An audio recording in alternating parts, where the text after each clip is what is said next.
ಸಕ್ಕರೆ ಇಲ್ಲದೆ ಹಾಲನ್ನು ಬಳಸದೆ ಕೇವಲ 10 ನಿಮಿಷದಲ್ಲಿ ರುಚಿಯಾದ ಸ್ವೀಟ್ ಮಾಡೋದನ್ನು ಈ ವಿಡಿಯೋದಲ್ಲಿ ನೀವು ನೋಡ್ಬೋದು. ಹಸಿ ತೆಂಗಿನಕಾಯಿ ಹಾಗೆ ಹಲಸಿನ ಇದ್ದರೆ ಸಾಕು, ಇದನ್ನು ನೀವು ಮನೆಯಲ್ಲೇ ಮಾಡ್ಕೊಳ್ಬೋದು. ಹಲಸಿನ ಹಣ್ಣಿನ ಸೀಸನ್ ಮುಗಿಯೋದ್ರೊಳಗೆ ಈ ರೀತಿ ಒಂದು ಸಲ ಮಾಡಿ ನೋಡಿ, ಮಕ್ಕಳಿಗಂತೂ ತುಂಬಾ ಇಷ್ಟ ಆಗುತ್ತೆ.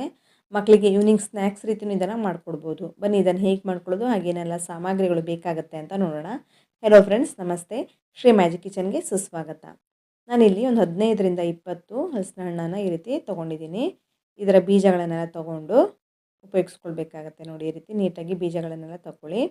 ಈ ಬೀಜಗಳನ್ನು ನೀವು ಬೇರೆ ಸಾಂಬಾರಿಗೆಲ್ಲ ಉಪಯೋಗಿಸ್ಕೊಳ್ಬೋದು, ಬಿಸಾಕ್ಕೊಳ್ಬೇಕಂತ ಏನಿಲ್ಲ. ಅಥವಾ ಬೇರೆ ರೀತಿಯ ರೆಸಿಪಿಗಳನ್ನು ಕೂಡ ಮಾಡ್ಕೊಳ್ಬೋದು, ಸ್ವೀಟ್ ರೆಸಿಪಿಗಳನ್ನೆಲ್ಲ. ಸ್ವೀಟ್ ರೆಸಿಪಿ ಮಾಡಿದ್ದೀನಿ ನನ್ನ ಚಾನಲಲ್ಲಿ, ಅದನ್ನು ನೀವು ಚೆಕ್ ಮಾಡ್ಕೊಳ್ಬೋದು. ಇವಾಗ ಈ ರೀತಿ ಬೀಜಗಳನ್ನೆಲ್ಲ ತಗೊಂಡಿರೋದನ್ನು ಈ ರೀತಿ ಮಿಕ್ಸಿ ಜಾರ್ಗೆ ಹಾಕ್ಕೊಳ್ತಾ ಇದ್ದೀನಿ.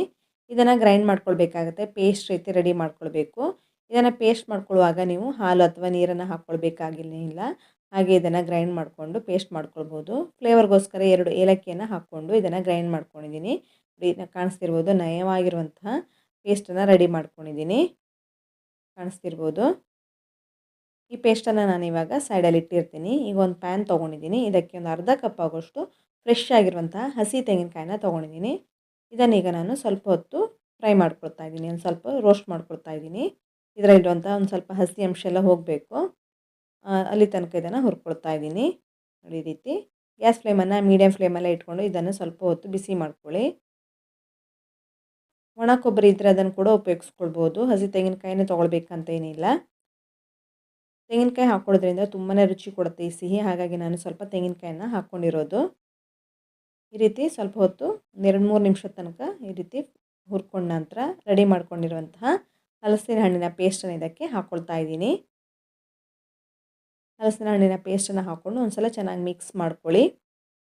ನೋಡಿ, ಈ ರೀತಿ ಮಿಕ್ಸ್ ಮಾಡ್ಕೊಳ್ತಾ ಇದ್ದಾಗೆ ನಿಮಗೆ ಗೊತ್ತಾಗುತ್ತೆ ಕನ್ಸಿಸ್ಟೆನ್ಸಿ. ಕಾಯನ್ನು ಹಾಕ್ಕೊಳ್ಳೋದ್ರಿಂದ ಸ್ವಲ್ಪ ಗಟ್ಟಿಯಾಗಿಬಿಡುತ್ತೆ. ನೀವು ಕಾಯನ್ನು ಬಳಸದೆ ಕೂಡ ಮಾಡಿಕೊಂಡ್ರೆ ಅಷ್ಟೊಂದು ಕರೆಕ್ಟಾಗಿ ಪರ್ಫೆಕ್ಟಾಗಿ ಬರಲ್ಲ, ಅಷ್ಟೊಂದು ರುಚಿ ಕೂಡ ಚೆನ್ನಾಗಿ ಬರಲ್ಲ. ಹಾಗಾಗಿ ಸ್ವಲ್ಪ ಕಾಯನ್ನು ಹಾಕ್ಕೊಳ್ಬೇಕಾಗತ್ತೆ. ಈಗ ಚೆನ್ನಾಗಿ ಫ್ರೈ ಮಾಡ್ಕೊಳ್ತಾ ಇದ್ದೀನಿ, ಸ್ವಲ್ಪ ಗಟ್ಟಿ ಆಗ್ತಾ ಇದೆ. ಇವಾಗ ಒಂದು ಸೈಡಲ್ಲಿ ಸ್ವಲ್ಪ ಬೆಲ್ಲವನ್ನು ತೊಗೊಂಡಿದ್ದೀನಿ. ಒಂದು 1/4 ಕಪ್ಗಿಂತ ಸ್ವಲ್ಪ ಕಡಿಮೆನೇ ಬೆಲ್ಲ ತೊಗೊಳ್ಬೋದು, ಸಿಹಿ ಜಾಸ್ತಿ ಇದ್ದರೆ ಹಲಸಿನ ಹಣ್ಣು. ಇಲ್ಲ ಹಲಸಿನ ಹಣ್ಣು ತುಂಬ ಸಿಹಿ ಕಮ್ಮಿ ಇದೆ ಅಂದರೆ ಒಂದು ಅರ್ಧ ಕಪ್ ಆಗೋಷ್ಟು ಬೆಲ್ಲವನ್ನು ತೊಗೊಂಡು ಇದಕ್ಕೆ ಒಂದು 3-4 ಟೇಬಲ್ ಸ್ಪೂನ್ ಆಗೋಷ್ಟು ನೀರನ್ನು ಹಾಕ್ಕೊಂಡು ಬೆಲ್ಲದ ನೀರನ್ನು ರೆಡಿ ಮಾಡ್ಕೊಳ್ಬೇಕಾಗತ್ತೆ. ಬೆಲ್ಲವನ್ನು ಕರಗಿಸ್ಕೊಳ್ಬೇಕಾಗತ್ತೆ, ಪಾಕ ಏನು ಮಾಡ್ಕೊಳ್ಬೇಕಂತೇನಿಲ್ಲ, ಜಸ್ಟ್ ಬೆಲ್ಲವನ್ನು ಕರಗಿಸ್ಕೊಂಡ್ರೆ ಸಾಕಾಗತ್ತೆ. ಬೆಲ್ಲದ ನೀರು ಇದೀಗ ರೆಡಿಯಾಗಿದೆ, ಹಾಗೆ ಈ ಮಿಶ್ರಣ ಕೂಡ ಗಟ್ಟಿಯಾಗಿದೆ. ಈ ರೀತಿ ಇದು ಪರ್ಫೆಕ್ಟಾಗಿ ಗಟ್ಟಿಯಾಗಿಲ್ಲ, ಸ್ವಲ್ಪ ನೀರಿದೆ, ಉಂಡೆ ಕೊಟ್ಕೊಳ್ಳೋದಕ್ಕೆಲ್ಲ ಆಗ್ತಾಯಿಲ್ಲ. ಇವಾಗ ಇದಕ್ಕೆ ನಾನು ಸ್ವಲ್ಪ ಬೆಲ್ಲದ ನೀರನ್ನು ಕೂಡ ಸೇರಿಸ್ಕೊಳ್ತಾ ಇದ್ದೀನಿ. ಇನ್ನೂ ಸ್ವಲ್ಪ ನೀರಾಗಿಬಿಡುತ್ತೆ ಇದು. ಪುಡಿ ಬೆಲ್ಲ ಇದ್ದರೆ ಚೆನ್ನಾಗಿರುವಂಥ ಫ್ರೆಶ್ ಆಗಿರುವಂಥ ಕಸಕಡ್ಡಿ ಏನೂ ಇಲ್ಲದೆ ಇರುವಂಥ ಪುಡಿ ಬೆಲ್ಲ ಇದ್ದರೆ ಡೈರೆಕ್ಟಾಗಿಯೇ ಹಾಕ್ಕೊಳ್ಬೋದು. ಇದೀಗ ಸ್ವಲ್ಪ ಕಸಕಡ್ಡಿ ಎಲ್ಲ ಇದ್ದೇ ಇರುತ್ತೆ, ಹಾಗಾಗಿ ನಾನು ಬೆಲ್ಲದ ನೀರನ್ನು ಮಾಡಿಕೊಂಡು ಇದನ್ನು ಸೋಯಿಸ್ಕೊಂಡು ಹಾಕ್ಕೊಳ್ತಾ ಇದ್ದೀನಿ. ನೋಡಿ, ಇದೀಗ ಚೆನ್ನಾಗಿ ಮಿಕ್ಸ್ ಮಾಡ್ಕೊಳ್ತಾ ಇದ್ದೀನಿ. ಇನ್ನೂ ಸ್ವಲ್ಪ ನೀರಾಗುತ್ತೆ. ನೋಡಿ, ಈ ರೀತಿ ನೀರಾಗಿದೆ.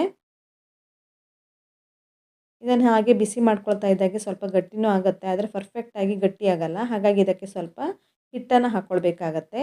ನಾನು ಇದನ್ನು ಮಾಡ್ಕೊಳ್ಳೋದಕ್ಕೆ ಒಂದು 3-4 ಟೇಬಲ್ ಸ್ಪೂನ್ ಆಗೋಷ್ಟು ಅಕ್ಕಿ ಹಿಟ್ಟನ್ನು ಹಾಕ್ಕೊಳ್ತಾ ಇದ್ದೀನಿ. ಸುಮಾರು 1/4 ಕಪ್ ಆಗೋಷ್ಟು ಅಕ್ಕಿ ಹಿಟ್ಟಿದೆ, ಅದನ್ನು ಇದಕ್ಕೆ ಇವಾಗ ಸೇರಿಸ್ಕೊಳ್ತಾ ಇದ್ದೀನಿ. ಅಕ್ಕಿ ಹಿಟ್ಟನ್ನು ಹಾಕ್ಕೊಂಡು ಮಿಕ್ಸ್ ಮಾಡ್ಕೊಂಡ್ಬಿಡಿ. ಒಂದು 1/4 ಕಪ್ ಹಾಕ್ಕೊಂಡ್ರೆ ಸಾಕಾಗತ್ತೆ. ತುಂಬ ನೀರಿದ್ರೆ ಇನ್ನೊಂದು ಸ್ವಲ್ಪ ಜಾಸ್ತಿ ಹಾಕ್ಕೊಳ್ಳಿ, ಅಥವಾ ತುಂಬ ಗಟ್ಟಿ ಇದ್ದರೆ ಅಕ್ಕಿ ಹಿಟ್ಟನ್ನು ಸ್ವಲ್ಪ ಕಮ್ಮಿ ಹಾಕ್ಕೊಳ್ಳಿ, ನೋಡಿಕೊಂಡು ಹಾಕ್ಕೊಳ್ಬೇಕಾಗತ್ತೆ. 1/4 ಕಪ್ ಅಂತೂ ಹಾಕ್ಕೊಳ್ಳೇಬೇಕಾಗತ್ತೆ. ಈ ರೀತಿ ಹಾಕ್ಕೊಂಡು ಒಂದು ಸಲ ಮಿಕ್ಸ್ ಮಾಡ್ಕೊಳ್ಳಿ. ನೋಡಿ, ಇದೀಗ ಮಿಕ್ಸ್ ಮಾಡ್ಕೊಳ್ತಾ ಇದ್ದಾಗೆ ಅಕ್ಕಿ ಹಿಟ್ಟನ್ನೆಲ್ಲ ಹೀರ್ಕೊಂಡು ಇದು ಗಟ್ಟಿ ಆಗ್ತಾ ಬರುತ್ತೆ. ನೋಡಿ, ಈ ರೀತಿ ಗಟ್ಟಿಯಾಗಿದೆ. ಇದಕ್ಕೆ ಒಂದು ಚಿಟಿಕೆ ಆಗೋಷ್ಟು ಉಪ್ಪನ್ನು ಹಾಕ್ಕೊಳ್ಳಿ. ಉಪ್ಪನ್ನು ಹಾಕ್ಕೊಳ್ಳೋದ್ರಿಂದ ರುಚಿನೂ ಚೆನ್ನಾಗಿ ಬರುತ್ತೆ. ಜಾಸ್ತಿ ಏನು ಬೇಕಂತೇನಿಲ್ಲ, ಒಂದು ಚಿಟಿಕೆ ಹಾಕ್ಕೊಂಡ್ರೆ ಸಾಕಾಗತ್ತೆ. ಹಾಕ್ಕೊಂಡು ಒಂದು ಸಲ ಮಿಕ್ಸ್ ಮಾಡ್ಕೊಂಡ್ಬಿಡಿ. ಇದೀಗ ಚೆನ್ನಾಗಿ ಮಿಕ್ಸ್ ಮಾಡಿಕೊಂಡು ಒಂದು ಮುದ್ದೆ ರೀತಿ ಮಾಡ್ಕೊಂಡಿದ್ದೀನಿ. ಗ್ಯಾಸ್ ಫ್ಲೇಮನ್ನು ಮೀಡಿಯಮ್ ಫ್ಲೇಮಲ್ಲಿ ಇಟ್ಕೊಳ್ಳಿ, ಹೈ ಫ್ಲೇಮಲ್ಲಿ ಇಟ್ಕೊಳ್ಳೋದಕ್ಕೆ ಹೋಗಬೇಡಿ.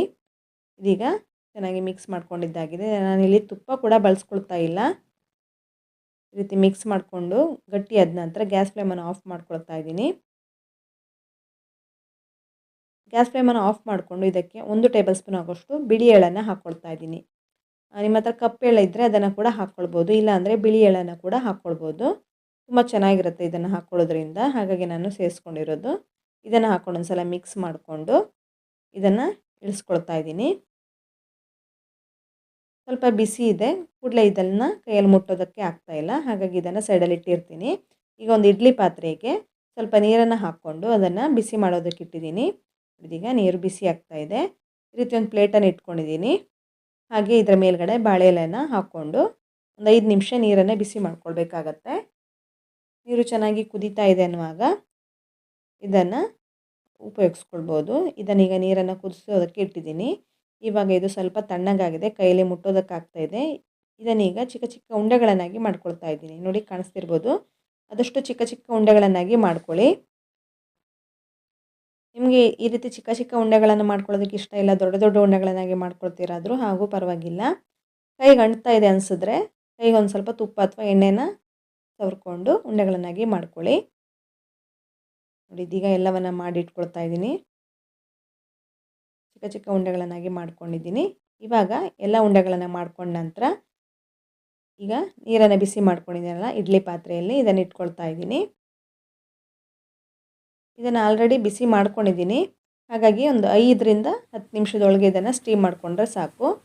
5 ನಿಮಿಷದಲ್ಲೆಲ್ಲ ಚೆನ್ನಾಗಿ ಬೆಂದುಬಿಡತ್ತೆ. ಚಿಕ್ಕ ಚಿಕ್ಕ ಉಂಡೆಗಳನ್ನಾಗಿ ಮಾಡ್ಕೊಂಡಿರೋದ್ರಿಂದ ಚೆನ್ನಾಗಿ ಬೇಯುತ್ತೆ ಒಂದು 5 ನಿಮಿಷದಲ್ಲೆಲ್ಲ. ನೋಡಿ ಇದೀಗ 5 ನಿಮಿಷದ ನಂತರ ಓಪನ್ ಮಾಡಿ ತೋರಿಸ್ತಾ ಇದ್ದೀನಿ. ಎಷ್ಟು ಚೆನ್ನಾಗಿ ಬೆಂದಿದೆ, ಒಳ್ಳೆ ಸ್ಟೀಮ್ ಬಂದಿದೆ. ಕೈಗೆಲ್ಲ ಒಂದು ಚೂರು ಅಂಟ್ತಾ ಇಲ್ಲ. ಇದನ್ನೀಗ ಇಳಿಸ್ಕೊಳ್ತಾ ಇದ್ದೀನಿ. ಇದನ್ನು ನೀವು ಈವ್ನಿಂಗ್ ಸ್ನ್ಯಾಕ್ಸ್ ಥರ ತಿನ್ನೋದಕ್ಕೆ ತುಂಬ ಚೆನ್ನಾಗಿರುತ್ತೆ. ಮಕ್ಕಳು ಸ್ಕೂಲ್ ಬಿಟ್ಟು ಬಂದ ನಂತರ ಏನಾದರೂ ಕೇಳ್ತಾನೆ ಇರ್ತಾರೆ. ಹಲಸಿನ ಹಣ್ಣನ್ನು ಹಾಗೆ ಕೊಡೋದಕ್ಕಿಂತ ಈ ರೀತಿ ಮಾಡ್ಕೊಳ್ಳಿ, ತುಂಬ ಚೆನ್ನಾಗಿರುತ್ತೆ, ರುಚಿಯಾಗಿಯೂ ಇರುತ್ತೆ.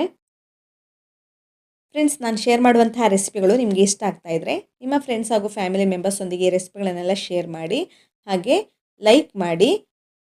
ಈ ರೆಸಿಪಿಗಳನ್ನೆಲ್ಲ ನೀವು ಮನೆಯಲ್ಲಿ ಟ್ರೈ ಮಾಡಿ ಹೇಗೆ ಬಂತು ಅಂತ ತಪ್ಪದೆ ಕಮೆಂಟ್ ಸೆಕ್ಷನಲ್ಲಿ ಕಮೆಂಟ್ ಮಾಡಿ. ನೀವು ಎಲ್ಲಿಂದ ಕಮೆಂಟ್ ಮಾಡ್ತಾ ಇದ್ದೀರಂತಲೂ ಮೆನ್ಷನ್ ಮಾಡಿ. ಹಾಗೆ ನಿಮಗೆ ನೆಕ್ಸ್ಟ್ ಯಾವ ರೆಸಿಪಿ ಮಾಡಿದರೆ ತುಂಬ ಇಷ್ಟ ಆಗುತ್ತೆ ಅದನ್ನು ಕೂಡ ಮೆನ್ಷನ್ ಮಾಡಿ. ನಿಮಗೆ ಯಾವ ರೆಸಿಪಿ ನಾನು ನೆಕ್ಸ್ಟ್ ಟ್ರೈ ಮಾಡಬೇಕಂತ ಮೆನ್ಷನ್ ಮಾಡಿ. ನೀವು ಫೇಸ್ಬುಕ್ಕಿಂದ ನೋಡ್ತಾ ಇದ್ದರೆ ಈ ರೆಸಿಪಿಯನ್ನು ತಪ್ಪದೇ ಫಾಲೋ ಮಾಡ್ಕೊಳ್ಳಿ. ಹಾಗೆ ಯೂಟ್ಯೂಬಿಂದ ನೋಡ್ತಾ ಇದ್ದರೆ ಸಬ್ಸ್ಕ್ರೈಬ್ ಮಾಡ್ಕೊಳ್ಳಿ. ಇನ್ನಷ್ಟು ಹೊಸ ರೀತಿಯ ಅದ್ಭುತವಾದ ರೆಸಿಪಿಗಳೊಂದಿಗೆ ಸಿಗೋಣ. ಧನ್ಯವಾದಗಳು.